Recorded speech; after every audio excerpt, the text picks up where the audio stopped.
বাবার অস্ত্রোপচার হওয়ায় ছুটি নিয়ে ঢাকায় এসে প্রাণ গেল মেরিন ইঞ্জিনিয়ার ছেলের। বাবার জন্য খাবার নিয়ে হাসপাতালে যাওয়ার পথে ছেলের মোটরসাইকেলে ধাক্কা দেয় কংক্রিট মিক্সার ট্রাক। পড়ে গিয়ে সেই ট্রাকের চাকায় পিষ্ট হয়ে নিহত হন আসিফ মাহমুদ সম্পদ।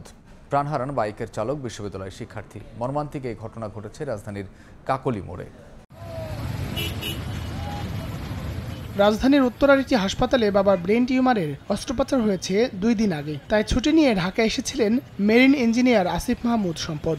হাতিরঝিল এলাকায় আত্মীয়ের বাসা থেকে যাতায়াত করতেন হাসপাতালে। রোববার সকালে হাসপাতালে যাওয়ার পথে কাকলী মোড়ে সিমেন্ট মিক্সারের গাড়ি তার মোটরসাইকেলে ধাক্কা দেয়। পড়ে গিয়ে সেই গাড়ির চাকায় পিষ্ট হয়ে মারা যান সম্পদ। নিহত হন মোটরসাইকেলের চালকও। মেরিন একাডেমির এক্স ক্যাডেট আর একটা জব করতে ছোটোখাটো, আর ঢাকায় আসছিলেন। আসলে ওনার বাবার একটা অপারেশন হয়, বড় ব্রেন টিউমার, তো ওনার বাবাকে সেবা দেওয়ার জন্যই আসছিল। হসপিটালে খাবার দেওয়ার জন্য পাঠাও গাড়িতে উঠছিল, এরপর ইউটার্ন নিতে যে আর কি অ্যাক্সিডেন্টটা ঘটে। 2 দিন আগেই কথা হয়েছিল, ওর বাবা অসুস্থ ছিল, ব্রেন টিউমার, হসপিটালে আছে, ব্লাডের জন্য ফোন দিয়েছিল।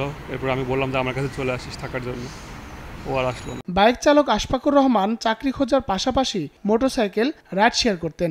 গাড়ি চালকের দৃষ্টান্তমূলক শাস্তি দাবি করেছেন স্বজনরা। সিসিটিভি ফুটেজটাও আমরা এখনো পর্যন্ত পাই নাই, আর পাবো কিনা এটাও কোনো আশা না যে অ্যাক্সিডেন্টটা কীভাবে হয়েছে। হয়তো অন্য কোনো কেউ তো থাকতে পারে জড়িত। সিসিটিভি ফুটেজ বের করে যে এখানে আসলে কার দায় ছিল সেটা বের করে। ঘটনার পর গাড়িসহ হেলপারকে আটক করলেও পালিয়ে গেছে চালক। হায়দার আলী, সময় সংবাদ, ঢাকা।